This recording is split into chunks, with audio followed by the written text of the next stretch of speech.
E para terminar por hoje, queria falar um pouquinho de geopolítica. Em primeiro lugar, trago essa notícia de uma tendência muito perigosa e que vem desencadeando reações que levam o mundo ao estágio de tensão atual. E essa tendência é o rearmamento da Alemanha e do Japão, que, como derrotados da Segunda Guerra Mundial, tiveram que adotar uma política de desarmamento de um exército mínimo que não pudesse repetir as experiências agressivas que os dois tiveram na Segunda Guerra.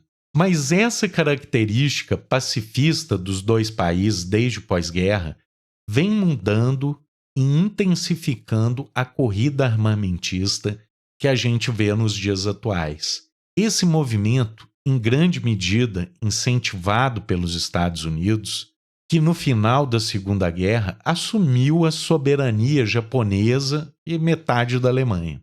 No entanto, os custos dos investimentos militares americanos nesse país recaíam sobre os contribuintes americanos. E desde o governo Obama, os Estados Unidos vêm propondo uma nova doutrina que eles chamam de Leading from Behind, que consiste numa repartição desses gastos militares com os países aliados dos Estados Unidos. Dessa maneira, se por décadas quem sustentou o exército na Alemanha e no Japão foi o Tesouro Americano, porque o exército de fato era o exército americano. Desde o governo Obama, há um incentivo dos Estados Unidos para que esses países assumam os seus próprios exércitos e os seus próprios orçamentos militares. Essa militarização da Alemanha e do Japão, obviamente, transmitem a mensagem de cercamento aos dois principais rivais históricos desses países. Na Segunda Guerra Mundial, o fronte mais sangrento com o qual a Alemanha se envolveu foi o fronte oriental na disputa do leste europeu com a antiga União Soviética.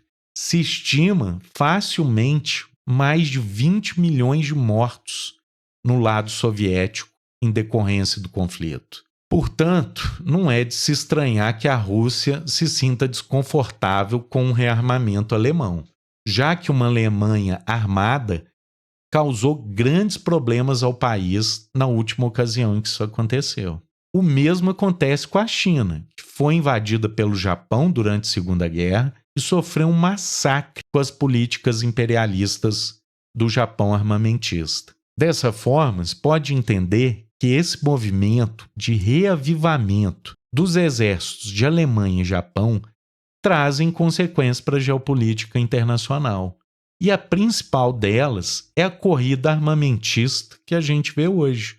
Porque seu vizinho e principal inimigo histórico está se armando como nunca nos últimos 80 anos, a coisa mais sensata a fazer é se proteger.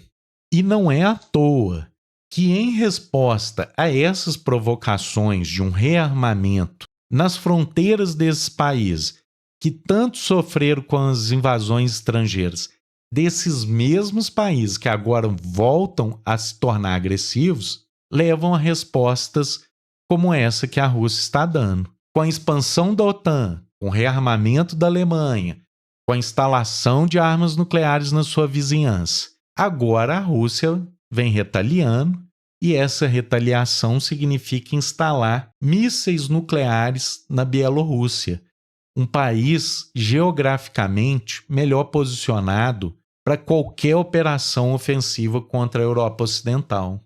Então não se trata aqui de falar que o Putin está certo ou errado em fazer essa retaliação. O fato é que essa instalação de mísseis na Bielorrússia não começou hoje. Ela começou 25 anos atrás, quando Estônia, Letônia e Lituânia entraram para a União Europeia. Ela começou 10 anos atrás, quando a Ucrânia começou a ameaçar de entrar para a OTAN e instalar armas nucleares na fronteira com a Rússia.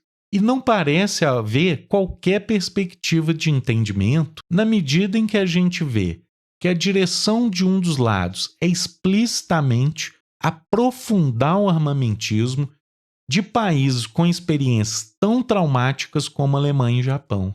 Digo isso para que se entenda que não tem bonzinho nessa história. Que um lado está provocando o outro, aí o outro responde o outro. E no meio desse tanto de lado, quem apanha é a gente, as pessoas comuns, que estão cada dia mais sujeitas a vivenciarem um apocalipse nuclear.